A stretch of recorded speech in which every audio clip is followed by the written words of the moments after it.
No, I don't think so. It'll probably. I would like to think it'd be an SSD, but then the sizes might go into different SKUs, which we might hear about today. No details yet on different models and price points.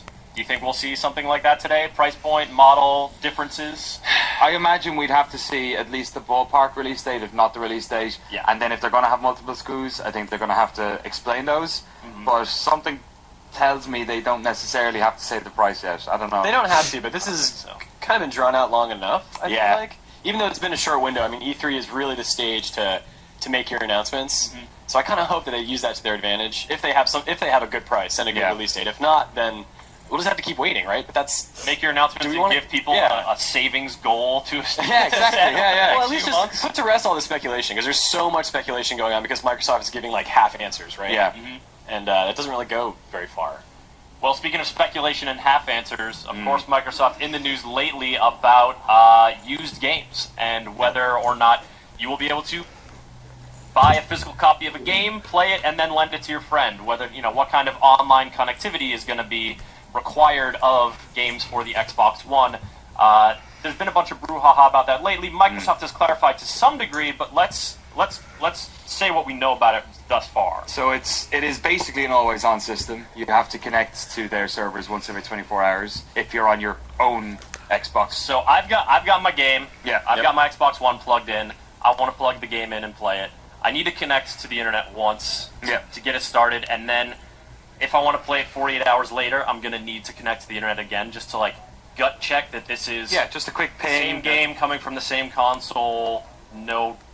Like the same way they do with whenever a game update comes out and you're trying to play a multiplayer game, you always have to hit the server, make sure you've got the same patch, and then you can connect and whatnot. Sure. The difference is now it basically is the same for everything. Yeah. Once every 24 hours, they kind of vaguely talked about this family system in which people can exist under sub-accounts and people can have access to each other's libraries. That's a really interesting topic. That hasn't been clarified at all. Yeah. So meaning that the game is linked to a gamer tag, but let's say you buy the gamer tag and your brother and your sister want to play the game too. Yeah. They need to buy separate copies for the same household. That seems crazy. It sounds like the software is at a hardware level and at an account level, it seems. Yeah. It sounds like the local piece of hardware will be able to run the game, kind of like you can play Xbox Live Arcade games on someone else's account if you're on the same hard drive. But then the other interesting thing is it's kind of like Steam. You can go to another computer, log into your Xbox Live account, which you kind of can do now with the profile switching. Sure. And play your games from there as well, and they'll download and whatnot. The only problem with that being that you'd have to check in every 60 minutes.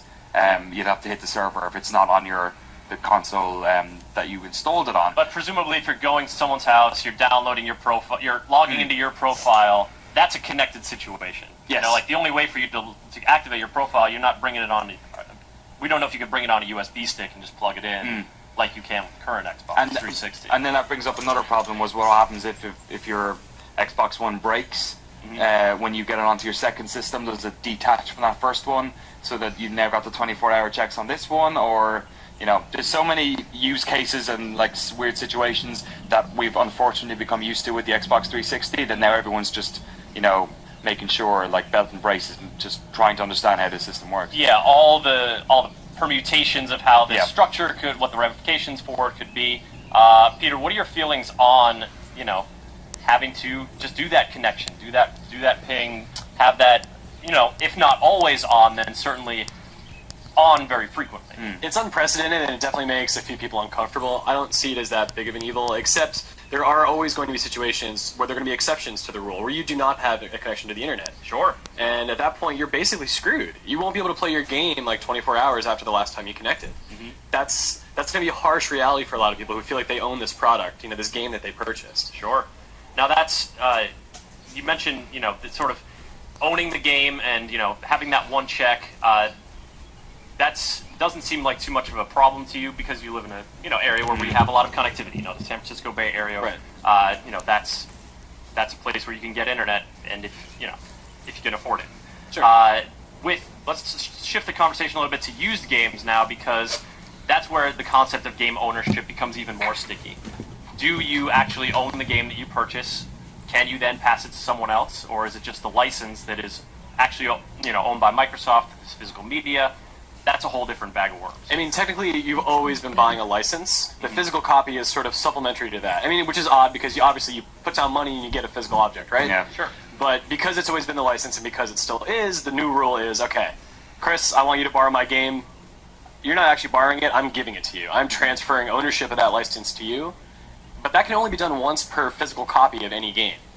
So if I give it to you, I can't get it back, and you can't give it to anybody else. Interesting. Now, this is something, as opposed to the always-on question, the used games question is something that Microsoft has said publishers may have some say in what policies they want to set for their games. Yeah. I think that was more to do with pricing, because Microsoft said they wouldn't take a cut or charge anything in terms of retailers for selling used games of first-party titles.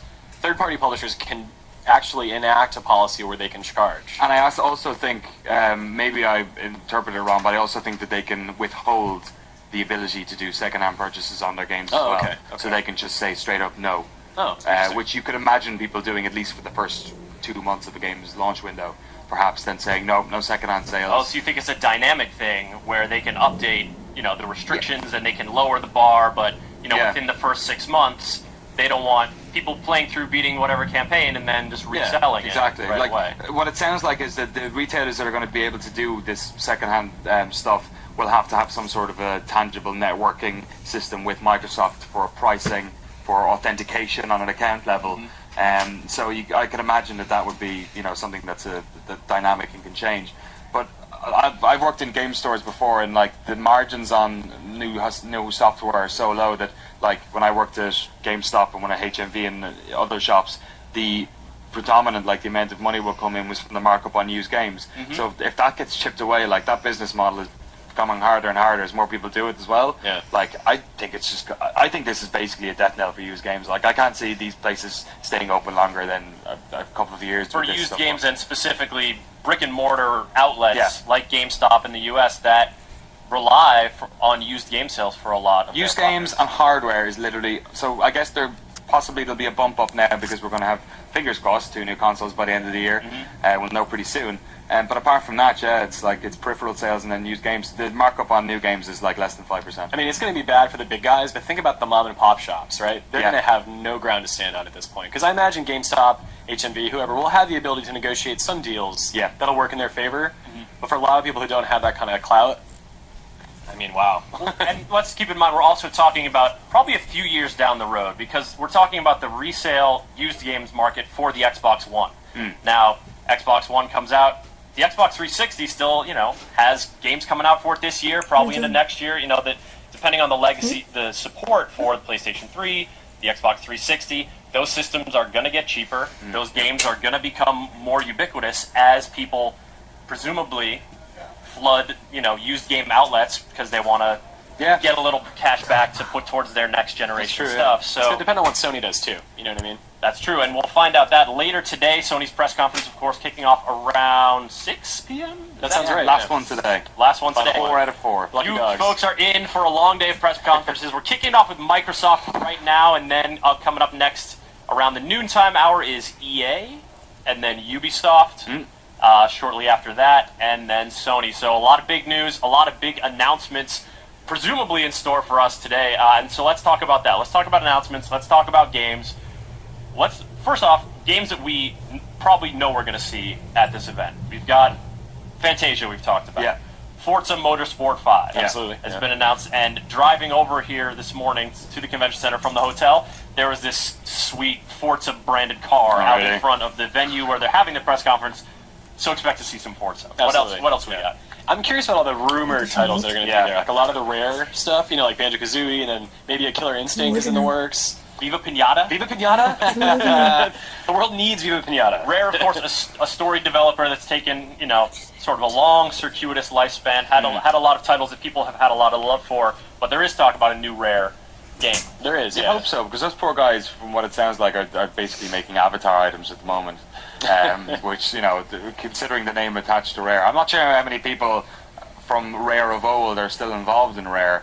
But yeah, a Killer Instinct, it's a bit of a weird one, because it's like, I know it's got a lot of, like, there's a lot of love for it from people who played it, but it's kind of like in the weird C, B tier of fighting games, like, just weird Maybe nonsense. D. Maybe D. I'd be surprised to see one of those come.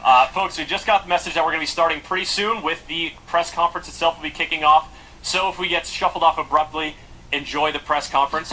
You can continue with our commentary all throughout the press conference on twitch.tv/GameSpot. That's where we'll be. And we're not going to be too up in your face. We're not going to be talking over trailers and stuff, just adding a little color commentary here and there.